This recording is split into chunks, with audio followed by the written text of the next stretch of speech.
Okay, and we are live. Abe Kawa, man, Yes, I sir. appreciate you giving me your time. I know you're a busy dude, My pleasure. so always thankful, always Always. thankful. Uh, Thank you, man. It's an honor to be on the show, as yeah, always. it's up and running. It's running smoothly. Had some good content out so far. So one of the things now, I don't know if you consider me weird, but I could sit in the room and watch documentaries all day, whether it's Tom Nice. Brady, Kobe Bryant, the new Steph Curry documentary. Like Nice. I'm obsessed with that I'm with stuff. you. I'm with you. I'm with you. I'm Okay, with all you right. on that. So I'm not weird. And No. one of the things I'm so fascinated by is the UFC embeddeds. Like I could hmm watch that nonstop. Even old ones, I'm fascinated by. Well, if you're a fan of combat sports, I think what Floyd Mayweather did with the 24/7, I Yeah, think was 24/7 that he did. It kind of built the fight for you. You really didn't. If you knew nothing about the opponents he was fighting right. against, you found out watching 24/7, and he made it interesting. He made it to the point like, wow, maybe that guy's got a shot at actually Right. beating Floyd. So it's cool. Right. And I think it gives the fans a greater appreciation for what goes on behind the scenes. Like everyone sees the final product, right? The UFC's on Right. ESPN now. You see the final product. It's amazing. Oh But yeah.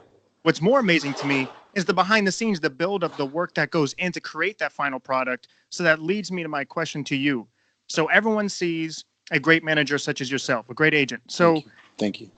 what is the daily routine or the day in the life of Abe? Man, I don't know when my day starts or ends. So if you say what is it, it's hard because I'm taking calls from all over the world. It's not just East Coast, West Coast time. It's Right. all over the world. So my day doesn't ever really end. It's one of the things that my girlfriend hates, about the job is that my phone's always on and it's always ringing Right. and I've got to always answer. So uh, but let's take it. I got a few hours of sleep. Wake up in the morning. If I have my daughter, I'm taking her to school. If I don't, I'm probably sleeping in just a little bit more than usual. Get up, head to the office. That's where I kind of take care of all my paperwork and stuff like that. Answering Hmm. back emails. Usually in the morning, it gets done. And the reason why that happens is because, Vegas is West Coast time. I'm on East Coast time. Right. So I'm up at 9. That means it's 6 a.m. over there. The day hasn't really started for them. So I'm kind of in the clear, Hmm. doing it that way. And then throughout the day, it's just really one thing after another, one thing after another, one thing. I wish I could tell you there was an actual consistency to it. The only consistent thing is my Right. phone's going to be ringing off the hook. So that's really it. That's the only consistent thing I got going for me. There's just, making fights, trying to get deals, sponsors, that whole thing. And it's really it. Yeah. Yeah. All right. So I'm a young man in my industry, and I want to be the Colin Coward. I want to be the Joe Rogan. You look at guys like Ariel Helwani. That's what aspire to be, is somebody that can use their platform to educate others and talk sports for a living. Who wouldn't want to do that? Right. Now, I have a lot of ground to cover, so I always try to work smarter, not harder. But I make sure I work damn hard. So no matter who it is, I know I work harder than them. For Perfect. you, I consider yourself as the top of the line, first round management, the Thank best you. fighters in the world. Thank For you. you, was it harder to get to this point? Or once you reach this point, is it even harder? Because now you're dealing with more clients, more egos, more Sorry about money. that. Oh, no problem. More money, more egos. Like, is it harder for you now that you've reached to the top, or was it harder to get to the top? So I tell everybody the hard work of building first round management came through my brother. So I'm lucky in that aspect where Yeah. everybody knows first round. My brother, kind of paved the way. Hmm. I think what I've done is just kind of take what he's already paved, and I just sort of, like you ever see the movie Cars when Yeah, of when course.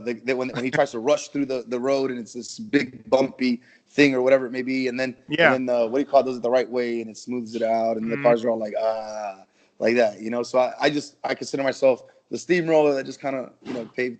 It's the road's already there. I just kind of pave it out and make it a little bit smoother. So in terms of, is it harder to get there? For me, it really wasn't hard just because my brother did the Right. majority of the hard work. So I can't say that it's hard work staying where I'm at, though. That I will say it's hard. It's hard to be able to keep the grind every single time. And it's people don't get it when a fighter loses. Like I'm guilty of this on Twitter. I put "we are ready" or "we're gonna go fight" or "we're gonna do this." I'm actually not fighting, guys. I know it sounds strange, but I'm not actually fighting. But I consider myself just the same way as if it was, my brother going into a fighter, or, my kids' rehearsal.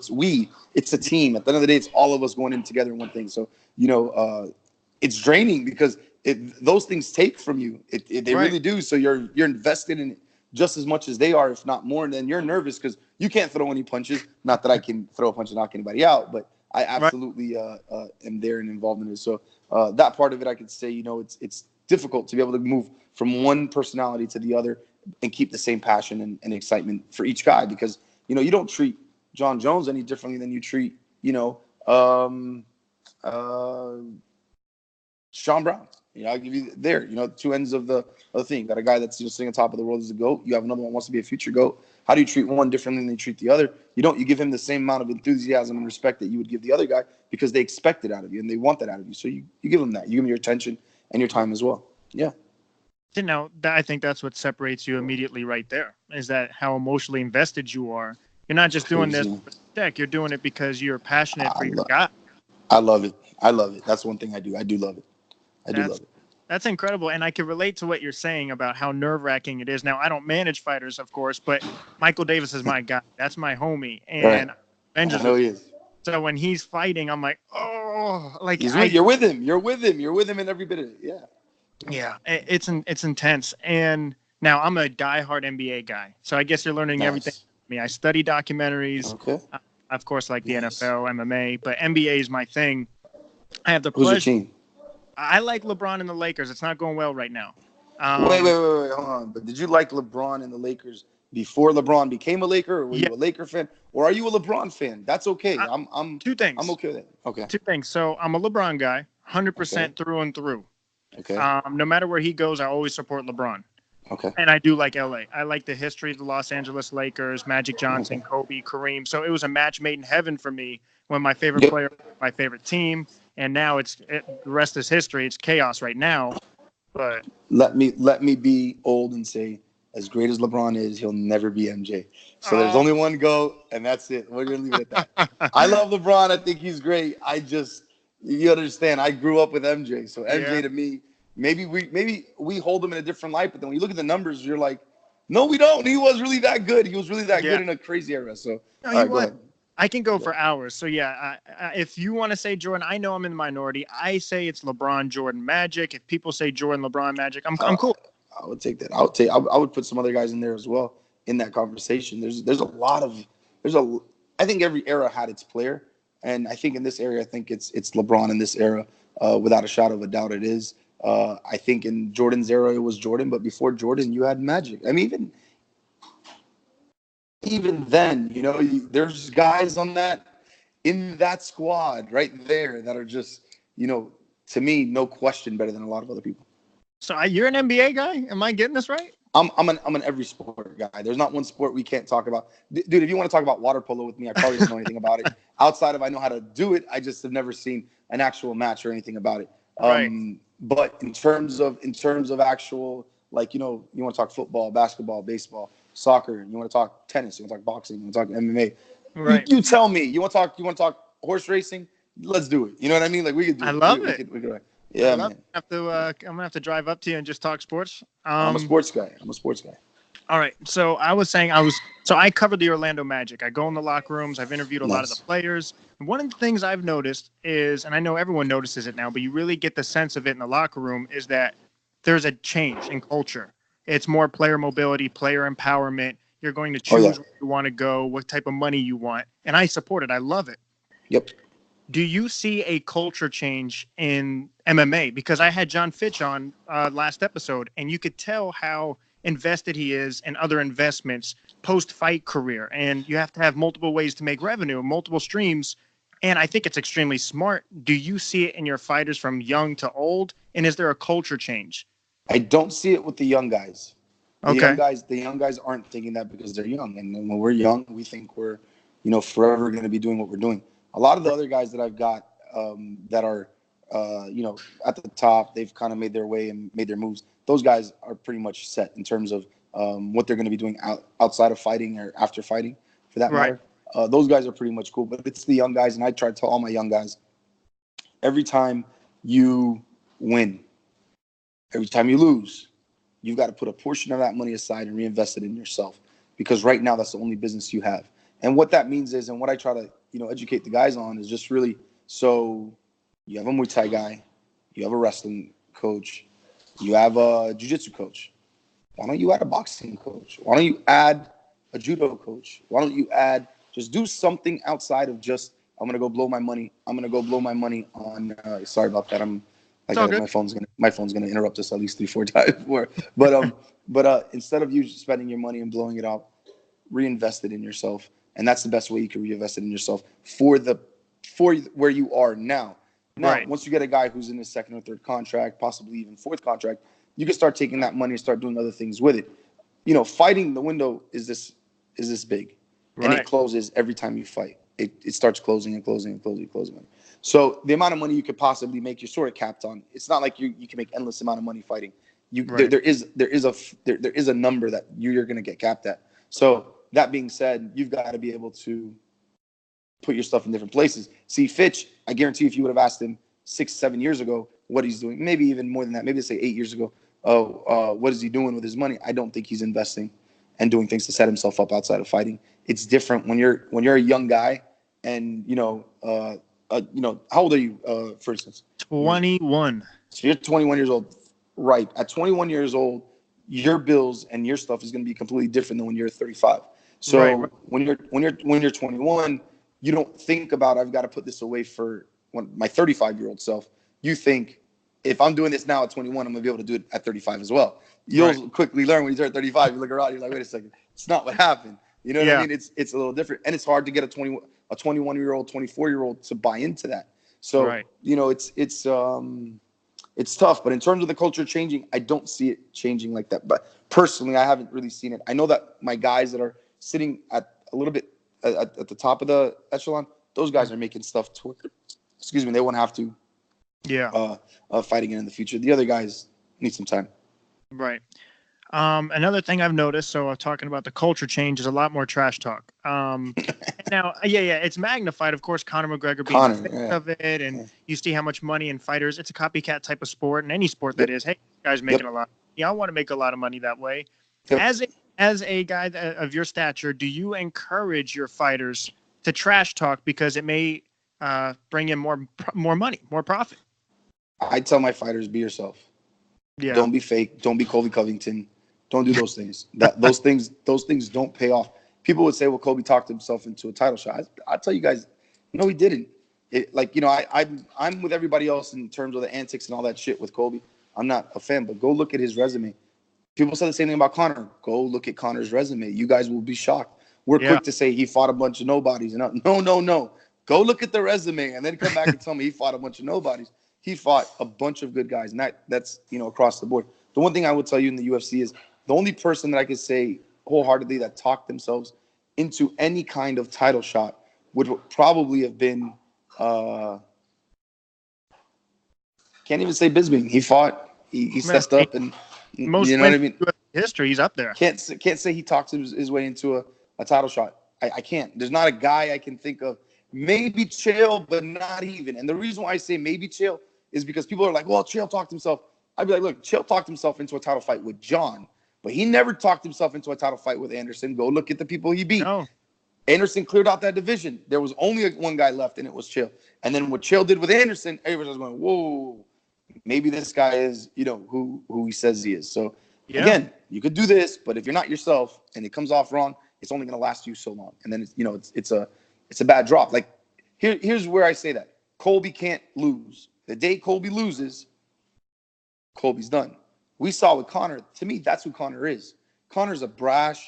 He's going to be loud. He's going to get in your face. He's going to make it a point to talk shit. When you see him, you know it's real. You know that's what it is. It's not scripted for him.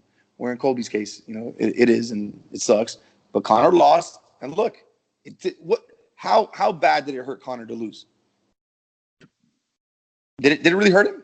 Well, I mean, from a financial as a competitor, yes. No, but I'm talking about, did he lose fans for losing? Oh, no.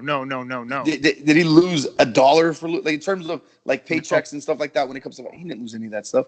You can do it when it's real. When it's fake and the fans know it's fake, they're going to laugh at you. And then the next time you try to do it again, you have to reinvent yourself, and you got to keep reinventing this persona. And that's what the WWE does. That's not what MMA does. Right. So my thing with my guys is just be yourself. If you are a, respectful, humble guy, be respectful and humble. We'll get you a hype man. Don't worry about it. We'll get somebody else to go in there and hype it up for you. You don't got to do it. Don't just relax. It's okay. Like look at Jared Cannonier. Jared Cannonier is my guy. Went down to Brazil, beats Anderson in throwing the leg kick. It's the equivalent of throwing a punch. It's the same thing. And he finishes Anderson by hitting him right where his knee's gonna go. Okay. Do we all feel bad for Anderson? I think we all feel bad for Anderson. Of course. Everybody does. But this is the fight game. It's what we do. What does he do? He takes the moment to say, you know what? F you guys. I threw a kick. What, are you mad at me for throwing a kick? I'm not going to talk to you guys either. That's as real as it's going to get. He didn't fake that. He didn't pretend. Right. It was real. And now his stature just went up even more than what it was before. So that's an interesting take. Yeah, the crowd, the public knows when you're being real and when you're not. That's interesting. 100%. That's why a lot of the guys in MMA today, what they're missing, and I feel like, one of the things that we're really good at, when guys are talking to me, is I always tell them, I say, look, every time you're on the mic, it's an opportunity. It's an opportunity for you to sell yourself. You are your own brand, and you have that one chance to make that impression on that one fan that's never seen you or heard of you before. You may connect with that person. You may not, and that's okay. What you don't want to do is just have fans going, whatever. You either want them to love you or hate you. What you don't want is the fans just to be like, oh, he's fighting. Okay, that's cool. Right. Yeah, I need some sort of emotion. And usually what I found is if you're real with the fans, there's fans that connect with you. And those, it may not be 1 million people. Don't get me wrong. It may not be 1 million people. Right. But it will be a niche fan base that's going to come to you and say, you know what? That's my guy. He comes out with a shirt, I'm buying it. He comes out with this, I'm buying it. That's what you want. That's what you want to do. Right. And so you're managing like the best fighters in the world. Entertainers. I no longer manage fighters. I only manage entertainers. I have nothing but superstars on my roster. Whether they fight or they don't fight, they're superstars. My guy, Mike Perry, can say whatever the hell he wants, and he's going to end up in the movies. He's going to end up on the big screen one day. I know in my heart of hearts that's going to happen. My guy, Jorge Masvidal, that guy opens his mouth, and it's on a shirt, apparently. So, you know what I mean? He's another one that does what he does. Violent Bob Ross, Bryce Mitchell. We can go down the list. Derek Lewis, you know what I mean? Andre Arlovsky, he himself is a superstar without even doing anything. You know what I mean? Alexei Oleinik. I'm honored to be around these stars because that's the way I see them. They're just stars. Yeah. I have a side story before I even ask that question then. So I was able to go to American Top Team, and I saw Andre Arlovsky with a sled, right? Yep. And it's wrapped around his head, and he's with the fighter. And he's now, Andre, I think, has like 3 or 4 plates, 45-pound plates on the sled.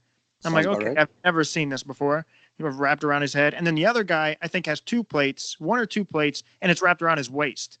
And they're like, all right, we're going to race. I'm like, what? How's that fair? First of all, Andre Arlovsky has 4 weights, and he's doing it by his head. And this guy's got less on his waist. And Andre beat him. Andre's one of the he's one of the most exciting heavyweights. He's one of the most athletic heavyweights I've been around. That's a scary man when he's on. Oh, very my God. I was just speechless the rest of the time. I'm just thinking about, and I was able to talk to him and Greg Hardy, and I was just blown away. Yes. I'm like, that whole thing, that's what I took away from it. I've never seen that in my entire life. And dude, they aged well. Oh, well, I'll say this. What people don't know is the amount of hard work that guy puts in. Yeah. They don't know. He's up 7:30 in the morning. He drives down to Miami an hour and a half from his home, drives down an hour and a half, comes to the practice down here in Tropical Park in the humid weather. Then he takes his butt back up 2 hours. He has another practice. Then before he goes to sleep, he runs. The guy is working every single day on his body, on his mind. It's amazing. I tell Andre all the time, man, it's amazing. It's amazing. He's got a big fight coming up with Ben Rothwell, another one of my guys. Yeah.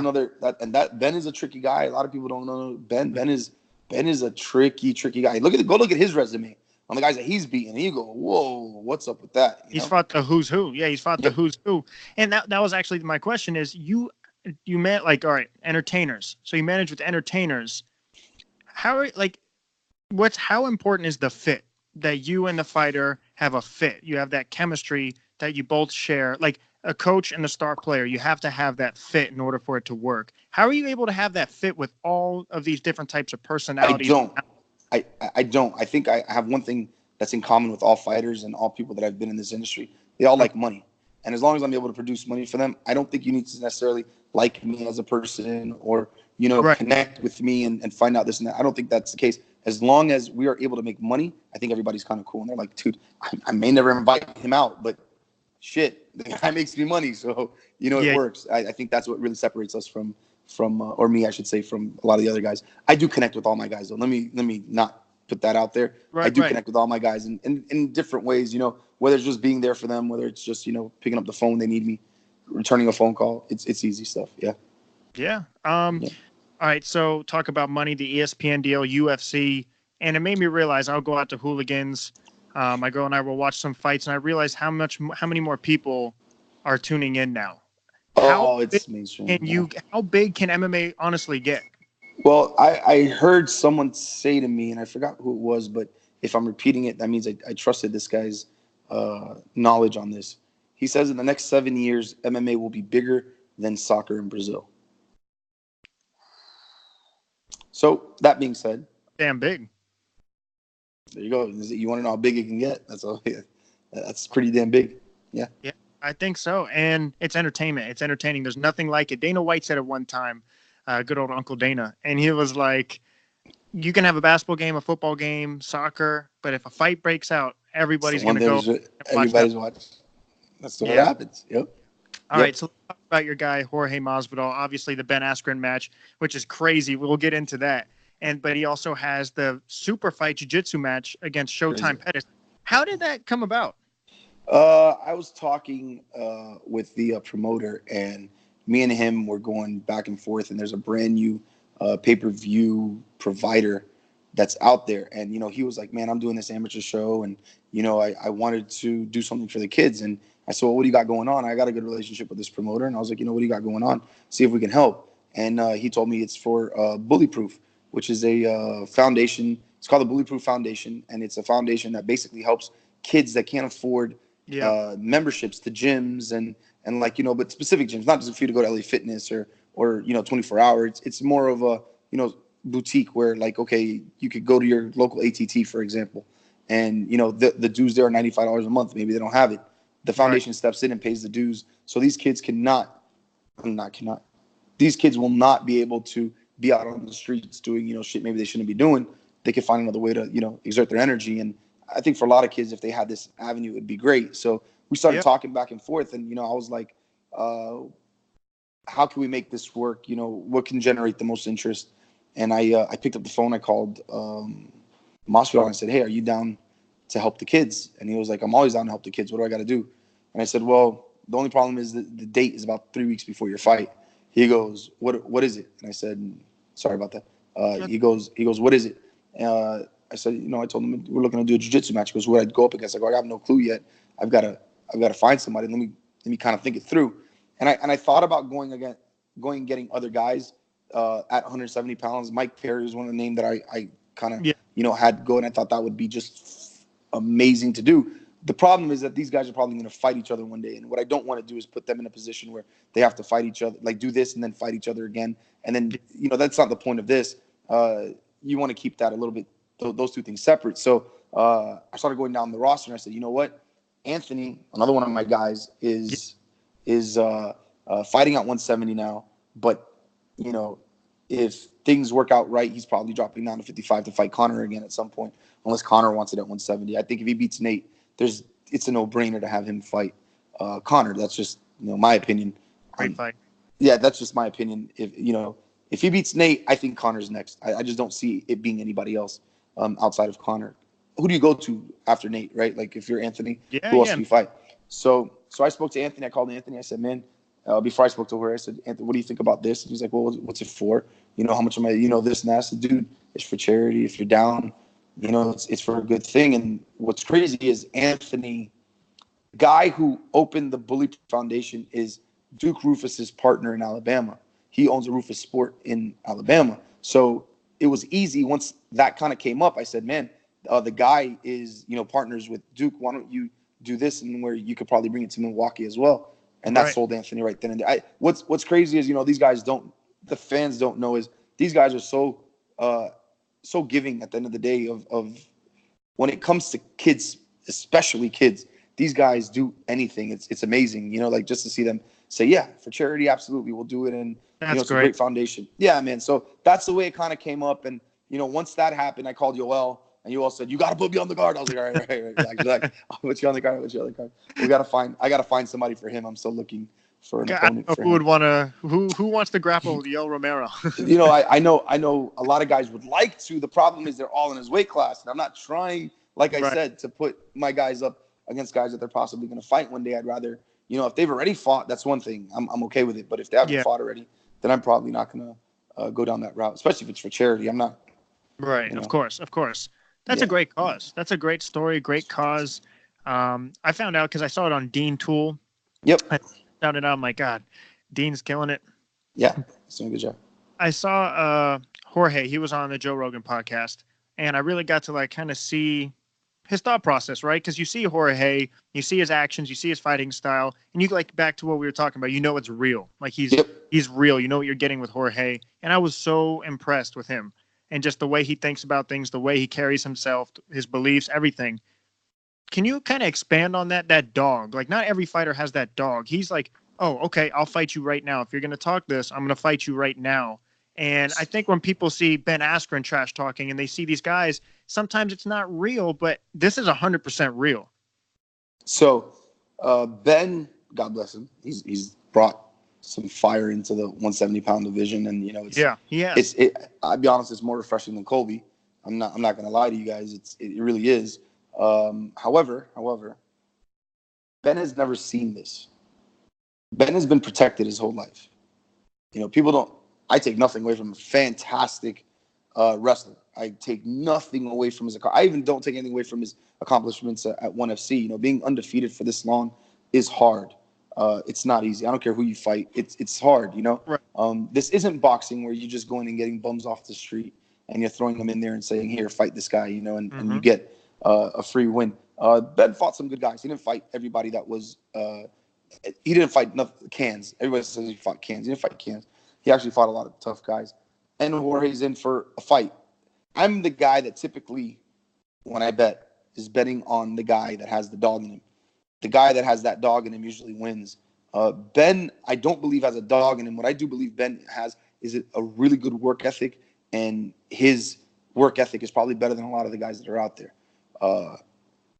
That being said, the dog that Jorge has in him, man, this is a guy that you could break his nose. People always go back to the fight that he gets choked out in the inverted triangle, where he gets caught by Ahmad, I believe his name was. He didn't tap. This guy's not a tapper. He's not going to tap. He's not going to quit. He's going to find a way to get out of it. He's going to find a way. Till knocked him on his ass. I was there live for that. And he's laughed. He said, "Oh, let's go." You know what I mean? This is the kind of guy that has Damian Maia on his back for a whole period. And the last 10 seconds puts him on his back, puts Maia on his back, and goes to work on him.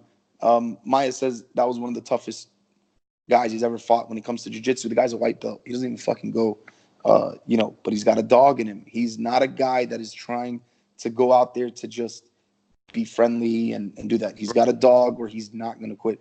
So that to me is where it is. Then you got to look at where his motivation is. His motivation comes from money. It doesn't come from anything else. So for Jorge, you could tell him, "Yo, I'm going to give you $1 million. I want you to go jump off of a cliff." He's probably going to tell you no, just to show you. Now, you tell him, "Hey, I'm going to give you $1 million. You're going to fight 2 heavyweights at the same time." He likes his chances. Damn. This guy's nuts. You know what I mean? That's the way you see. That's the way I see Jorge when it comes to that. But I've got a lot of guys. I got a lot of guys on my roster like that. So it's a special breed of guy that can do that. Right. You got guys now in his own division. The current champion says that no one's been. I forgot what he said. Maybe he was talking directly to Tyron about how because he comes from Nigeria and whatnot, that no one can dig as deep as he can. And I was like, well, I saw you lose to Jose Caceres. I'm not really sure if we're sitting here saying, well, we're in the same holes. You know what I mean? I've seen different holes from different guys. There's not many guys in that division that got a dog in him. Jorge absolutely does. Jorge you does. Can't teach that. That's something you can't teach. It's just you're born with it. And you said it. This welterweight division is just on fire. Like there's just so much going on right now. Whether it's Robbie, I mean, you could have made the case Robbie Lawler beat Ben Askren or that he didn't tap. I made that case every single time I can talk about it. I tell everybody he didn't tap. He didn't even go out. I'm not really sure where the confusion is here. Herb can say whatever he wants. Because the arm went limp. Herb is covering his ass. His arm went limp, and then he lifted up, and the guy gave him the thumbs up. Herb is covering his ass. There's no rhyme or reason for him to sit here and say to me that the guy that he was protecting him. I know his job is to protect. 1,000% he's doing the right things. Right. But if you're really protecting him, you're not checking on the hand. You're saying, okay, it's over right then and there. As soon as you see it go limp, you're calling the fight off. That's not what he did. He went in there, he checked the hand. As soon as you check the hand, your whole idea of I'm making sure he's okay goes out the window because he told you he's okay. He gave you the thumbs up. So you have that. So to me, I'm not sold on the fact that Ben actually got a win. And if he thinks it's even easier if it's going to be any easier with Jorge, man, he's got another thing coming. I just think I don't think he makes it out of the fight. Yeah, I was about to say it's a clear striker versus grappler in a way where we know Ben Askren is going to go for the takedown. We know that. It's not a secret. That's what he's going to try to do, and Jorge's going to try to knock him out. Oh, yeah. That's what I think everybody knows that. It's just going to be fun to watch. It's going to be fun to watch. It's going to be fun. Okay, you mentioned Showtime Pettis. So the Nate fight, I think, is a hell of a fight that has fight of the night written all over it. Somebody who has a chin, who always boxes, always goes forward, and then Showtime is probably the most entertaining fighter off the cage kicks. And now you said if he wins, you mentioned Conor McGregor. I believe that has to be the next fight for him. I'm about to say, is it like Anthony Pettis 2.0 if he wins at welterweight, or do you see him dropping back down? I think Anthony's interested in the biggest fights possible. And I think that's where he's at. And if that means that he drops back down to 55 to fight the biggest fight possible, I think we will see that. I'm not against it. He's happy now. He's happy. Nate wanted it at 70, so cool. Good. Yeah, I think he's happy. Abe joining us here. I have two more questions for you. I appreciate you giving me your time. No I love the GOAT conversation, but I get how it can get tiresome and people are like, okay, not every fight has to be the GOAT. But I do think it's extremely important to say who's the face of a sport from a marketing standpoint, who represents the league. Are you tired, because I am, of Jon Jones getting presented in a bad light sometimes? This guy is the GOAT in my mind, and I believe he's the face of the UFC. Do you believe so? Do you think he still has a bad rap? Well, I still think he's got a lot of, hecklers out there and guys that, are still talking about the hit and run and picograms and all this stuff. And those same guys that are talking about that stuff are usually fans of other people. So I can say this. The casual fan loves Jon Jones. Yeah. They love Jon Jones the way the casual fan loved MJ, the way the casual fan loved Floyd or hated Floyd. I can put that there. Right. What I don't find is the fans that are not DC fans typically enjoy Jon. They typically really root for Jon to win because they realize what they're seeing. DC fans typically don't root for Jon, and they won't, and we know that, and it's fine. It's something that he's come to accept. In terms of the face of the UFC, I think it's him. I think you still have to have Conor in that conversation, and to an extent, I still think Ronda is the face of the UFC. I think those three really are on the Mount Rushmore of the UFC right now in terms of the faces. I think there's a lot of other guys that are trying to break through and trying to make that case, but they're so far off. It's not, it's not close. It's not even close by a little bit. There's a huge jump, right? You know what I mean? Between those with no GSP, I think it's Jon, Conor, and Ronda. And I wish more people would understand that what we're seeing out of Jon is Picasso. It's Da Vinci. Yeah, it's art. I really wish people would see that. But it's not just art. It's that art type of art. It's the art that it's so rare. You're not going to be able to find this in 10 years. It's not going to happen again. You know what I mean? It might, but not. On the roster right now, I don't see anybody doing what Jon's done. It's not It's not realistic. No, who he's beat, how he's beaten them, getting better every single time, never losing, his like God-gifted ability, his athleticism. You're never going to find a guy like that who does it all, that can just show up and beat you in what you're good at. You won't. I had a great conversation with him on the way, but when we were in England for the Body Power, and I told him, I said, John, man, you beat yourself up too much. Even a guy like Jon Jones, who wins convincingly, takes guys down, or ground and pounds, or whatever way he's beat him. He's very critical of his performances. So this last one, he was like, man, maybe I could have finished Smith, maybe not, whatever. He was going back and forth in his mind. And I go, John, do you realize that in the art of, getting hit and not hit, you are perfecting it, guy. I don't care what anybody tells me, but if you're in a fight and you get touched 2 times and you touch the other guy 48 times, I'm sorry, you had a near flawless victory, guy. Stop with the beating yourself up, man. You're doing great. Keep getting better. In his mind, he can't get touched. He needs to finish the guy. So, it's scary. It's scary. And Abe, I'll expand on that very quickly. I think he's the best we've ever seen when it comes to range. I think he utilizes it better than any fighter we've ever seen in the octagon. Him and Anderson Silva, but I think he surpassed him now. And one thing that you just said right off there, what do all the greats, you've been saying Michael Jordan, I'll use your guy. What do all the greats say? They're extremely hard on themselves. They're their biggest critic. They have that chip on their shoulder, and that's why he is the best probably to ever do it in mixed martial arts. By far. All right, my last one is going to blow your mind. I don't know if I told you this theory. I may have before the conversation we've had on the other podcast, but I don't know if I have. I have this theory, Dave and I have this theory that there should be a scoreboard in mixed martial arts. That you have it in the NBA, you have it in the NFL, you have it in every other sport, you know what's going on. The casual MMA fan has no idea what's going on. I think this would help the fighter round by round. So like round 1, the judges submit their score, so they're held accountable. So there's no BS going on. And so you have a scoreboard. So Jon Jones, round 1, got that one. Round 2, Jon Jones again. And for Jon Jones, will win every round. But the other guy, maybe round 2. So it's a scoreboard, not on points, but based off who won that round. So, they have that in, I forgot what promotion used to do it a lot, where it was the scores were read after every round. So you knew who was winning going into the fights. The only downfall I could see of that is there's a sort of a mystery going into the 3rd and 5th round of every fight. The announcers play their part, and they always make you think that the guy may or may not, and then hometown crowd and all this stuff comes into it. If you have a guy like, I'll give you an example. We'll go back to DJ. Demetrious was fighting, not Henry, but before that, he was fighting, what's his name? I think it was Borg. He was winning every round. He was winning every single round. If you knew that the score going into the 5th round was 4-0, you care to watch the 5th round? That's true, but I could rebuttal with the other guy's going to try to put him away in that 5th round if he knew that. But you think Ray didn't try doing that in the first 4 rounds? My other argument would be this: imagine tuning into a main event or a UFC fight, and it's 2-2, and it's going into the 5th round, and we know it's 2-2. It's like a game 7.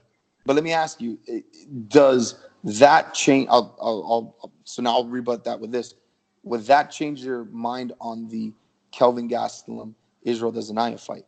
Does that make you watch that anymore? Does it make you that much more interested knowing it was a 2-2? Because I could tell you this: no matter what you score, you throw at me, I wanted to watch that 5th round. I wanted to see what happened in that 5th round. And if you would have told me that it was 3-1 Adesanya,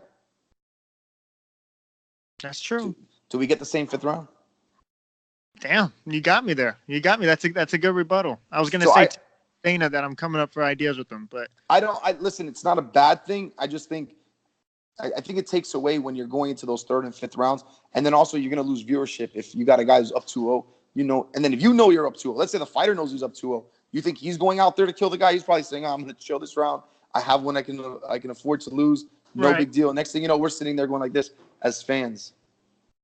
Right. No, so that's a good point. But mark my words, Abe. We'll go back. We'll this, whatever you do, because now with the ESPN deal, the PFL has the season. I think the more mainstream it gets, you're going to see more things come into place that help the common viewer, not the hardcore fan. It may never happen, but if it does, you and I have this. You win.